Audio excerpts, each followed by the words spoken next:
Does it feel like your world is falling apart? Don't give up. God might be testing your faith right now. God tests us to make us stronger. But how do you know if you're in that fiery season? Let's find out. Even the greatest Bible heroes faced brutal tests of faith, and God used those moments to launch them into greatness. Abraham faced a heart-wrenching test when God demanded Isaac's sacrifice, yet his obedience unlocked a legacy. And Job? He lost everything in his test, yet he refused to curse God, and God restored him double-fold. These stories scream one truth. God's tests aren't to crush you. They're to prepare you for a breakthrough. Here are 5 signs God is testing your faith right now. Your victory is closer than you think. First sign, chaos is hitting hard. Everything's going wrong, and you're wondering, God, where are you? James 1:2-3 declares, "Count it all joy when you face trials. Your faith is being tested to produce perseverance."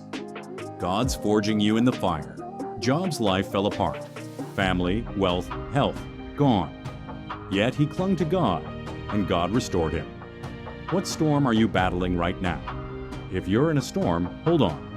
The next sign might hit even closer to home. Second sign, you feel like God's gone silent. Do you feel like God is silent? Don't despair. Jesus felt this on the cross, crying, "My God, why have you forsaken me?" Yet God was there. Psalm 46:10 says, "Be still and know that I am God." When God's quiet, He's testing your trust. Don't stop seeking Him. If you're wrestling with God's silence, the next sign might shock you. Third sign, you're on the edge of giving up. Doubt and fear are creeping in. Are God's promises even real? Abraham waited 25 years for Isaac, battling doubts, but he never gave up. Galatians 6:9 shouts, "Don't grow weary, you'll reap a harvest if you don't give up."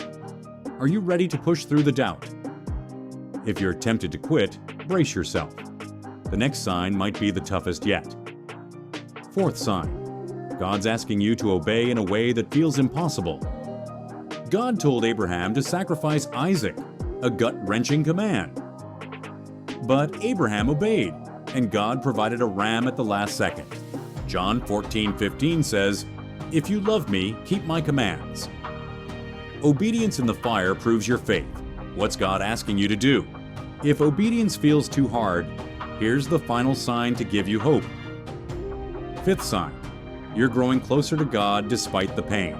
Joseph grew through slavery and prison, trusting God more each day, and God used him to save nations. Your growth is a sign. Romans 5:3-4 declares, "Suffering produces perseverance, character, and hope." Are you seeing growth in your faith right now? So, what do you do if God's testing you? First, pray with fire. Cry out for strength to endure this season. Second, cling to God's promises. Dive into His Word daily to remind yourself He's faithful, no matter the storm. Third, worship through the chaos. Lift your voice in praise, because God's working everything for your good. God's tests are forging you for a purpose. Don't quit now, because your breakthrough is just around the corner. If you feel God speaking to you, type, "I trust you, Lord," in the comments. Let's stand together in faith. God's with you in this fire. Don't give up. He's preparing you for something incredible. Trust Him today.